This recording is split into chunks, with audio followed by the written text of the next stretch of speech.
ব্রাহ্মণবাড়িয়ায় NCP নেতাকর্মীদের বিক্ষোভ মিছিল। গোপালগঞ্জে এনসিপি নেতাকর্মীদের ওপর সন্ত্রাসী হামলার ঘটনায় ব্রাহ্মণবাড়িয়ায় এনসিপি নেতাকর্মীদের বিক্ষোভ মিছিল। সন্ত্রাসীদের ২৪ ঘণ্টার মধ্যে গ্রেপ্তারের দাবি জানিয়ে ব্রাহ্মণবাড়িয়ায় বিক্ষোভ মিছিল ও প্রতিবাদ সমাবেশ করেছে জাতীয় নাগরিক পার্টি নেতাকর্মীরা। আজ বিকেলে শহরের লোকনাথ টেঙ্কের পাড় এলাকা থেকে বিক্ষোভ মিছিল সদর হাসপাতাল road, TA road, Faruki park সড়কসহ প্রধান প্রধান সড়ক প্রদক্ষিণ করে প্রেস ক্লাবের সামনে এসে অবস্থান নেয়। এতে বক্তব্য রাখেন জাতীয় নাগরিক পার্টির কেন্দ্রীয় সংগঠক আবদুল্লাহ মাহমুদ জিহান, জেলার জাতীয় নাগরিক পার্টির প্রধান সমন্বয়কারী আজিজুর রহমান লিটন, সিনিয়র যুগ্ম সমন্বয়কারী এস এম মহিউদ্দিন, সদস্য জয়ন্তী বিশ্বাস।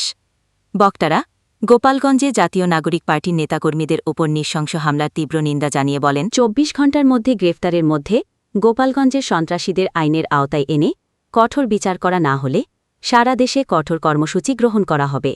আবার নেমে পড়বে। এই বক্তব্য স্পষ্টভাবে পৌঁছে দিতে চাই দিল্লিতে বলে দিতে চাই, এই বাংলায় স্বৈরাচারের আর কোনো স্থান হবে না। গোপালগঞ্জ বাংলাদেশের অংশ, দিল্লি নয়। এটা দিল্লির অংশ নয়, এটা আমাদের বাংলা।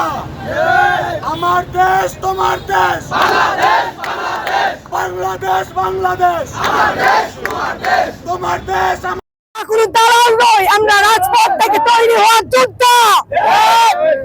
আপনাদের এই কালো হাত দমনে মুছে দেওয়ার জন্য আমাদের ব্রাহ্মণবাড়িয়াবাসী যথেষ্ট। ইনকিলাব, ইনকিলাব।